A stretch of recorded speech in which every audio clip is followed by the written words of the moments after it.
Stock news में।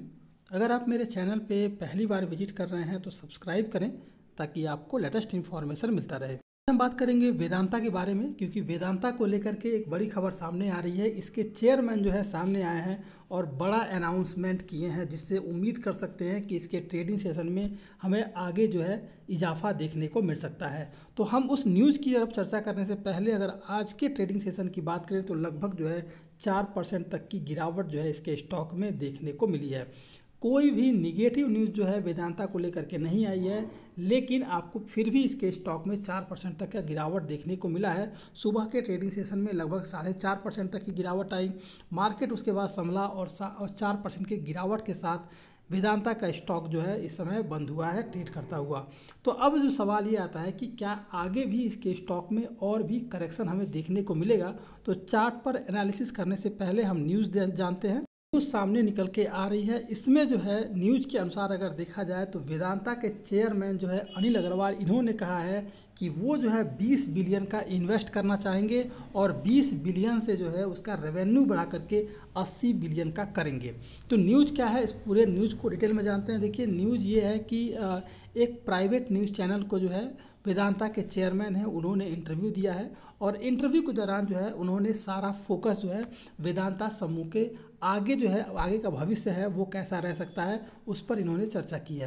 तो जो न्यूज़ सामने निकल के आ रहा है इस अनुसार अगर देखा जाए तो इन्होंने बताया है, वेदांता का जो चेयरमैन है, कि कंपनी जो है लगभग 30 अरब डॉलर का वेदांता समूह है और इसकी जो योजना है आगे जो है आक्रामक तरीके से अपने विकास योजनाओं को तेज़ी में लाने का है। भले ही वो सेमीकंडक्टर जैसे नए क्षेत्र में हम प्रवेश कर रहे हैं, बावजूद इसके उम्मीद कर रहे हैं कि सेमीकंडक्टर का जो हमारा नया इंडस्ट्री लगेगा वो काफ़ी बेहतरीन होगा। इसके अलावा अगर देखा जाए तो उन्होंने कहा है कि आगे जो है आने वाले समय में जो है 20 अरब डॉलर का निवेश करेंगे और इसे जो है आवंटित कर दिया गया है, यानी कि पिछले आने वाले 5 सालों में जो है कंपनी 20 अरब डॉलर का निवेश करेगी और इसे जो है अलग अलग सेक्टर के लिए निवेश किया गया है। जैसे कि अगर देखा जाए तो तेल के लिए अगर इस कंपनी ने जो इन्वेस्ट किया है तेल और गैस में लगभग जो है 5 लाख बैरल तक पहुंचाने की उम्मीद कर रही है और 4 अरब डॉलर का निवेश जो है कंपनी करेगी और प्रौद्योगिकी में जो है कंपनी है लगभग 2 से 3 अरब डॉलर का निवेश करेगी।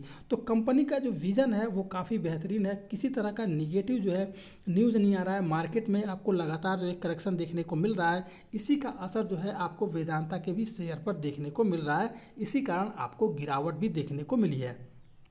इसलिए अगर आपके पास वेदांता का एक भी शेयर है और आपने अगर हाई रेंज पर ले लिया है 400 या 405 रुपये पर लिया हुआ है तो आप फिलहाल होल्ड करके रखें। अभी गिरावट आई है लेकिन अभी थोड़ा मार्केट जिस तरह से वोलेटाइल है इसका असर जो है सभी स्टॉक पे पड़ रहा है, वेदांता भी उसमें से एक है। तो जैसे ही थोड़ा सा मार्केट संभलेगा आपको वेदांता के शेयर में तेज़ी देखने को मिल सकती है। तक एक बार चार्ट पर एनालिसिस कर लेते हैं कि आने वाला जो ट्रेडिंग सेशन है वो कैसा रह सकता है। तो अगर देखा जाए तो इस स्टॉक के बारे में अगर बात की जाए तो ये जो स्टॉक है अपने 200, 100 और 15 डीएमए के ऊपर ट्रेड कर रहा है। 20 डीएमए को इसने सपोर्ट लिया हुआ है। तो आने वाले ट्रेडिंग सेशन में किसी तरह का भी निगेटिव सेंटीमेंट बना और गिरावट आई तो नीचे की तरफ का जो पहला सपोर्ट लेगा वो है 305 रुपये का। अगर 305 रुपये को इस स्टॉक ने अगर ब्रेक कर दिया तो फिर आपको एक बड़ी गिरावट देखने को मिलेगी और लगभग जो है 290 का टारगेट जो है आपको ये स्टॉक देखने को मिल सकता है अगर बड़ी गिरावट किसी भी कारण से आई तो। वरना अगर देखा जाए तो यहाँ से इस स्टॉक में कोई निगेटिव उस तरह का सेंटीमेंट नहीं है कि ये स्टॉक और गिर सकता है। तो इस स्टॉक में जो खरीदारी करनी है 305 रुपये के करीब आने दीजिए। 305 रुपये के करीब अगर ये स्टॉक आता है तो यहाँ से खरीदारी की जा सकती है। इंट्राडे में अगर बात करें तो इस स्टॉक में इंट्राडे में अगर 305 के करीब आता है तो 316 रुपये का टारगेट जो है आपको इमीडिएट देखने को मिल सकता है। अगर पॉजिटिव सेंटीमेंट बना और इसके स्टॉक में अगर तेज़ी आई तो करंट प्राइस से खरीदारी करें, करंट प्राइस में, या फिर आप 310 रुपये के करीब जो है इस स्टॉक को खरीदारी कर सकते हैं। स्टॉप लॉस जो रहेगा वो रहेगा 303 रुपये का और जो टारगेट जो है इंट्राडे में देखने को मिल सकता है वो है 325 रुपये का। तो ये सपोर्ट निकल के आ रहा है और ये रेजिस्टेंस है। तो अगर आपने जो खरीदारी करनी है तो 303 रुपये के स्टॉप लॉस के साथ 310 रुपये पर खरीदारी करें और 325 से 330 का टारगेट लेकर के चल सकते हैं। और वीडियल के लिए यानी वेदांता के लिए कोई भी ऐसी निगेटिव न्यूज़ नहीं है, इसलिए अगर आपके पास स्टॉक है तो लॉन्ग टर्म के लिए लेके चल सकते हैं, आपको अच्छा खासा प्रॉफिट देखने को मिल सकता है। ये था वेदांता। अगर आप मेरे चैनल पे पहली बार विजिट किए हैं तो सब्सक्राइब करें ताकि आपको लेटेस्ट इन्फॉर्मेशन मिलता रहे।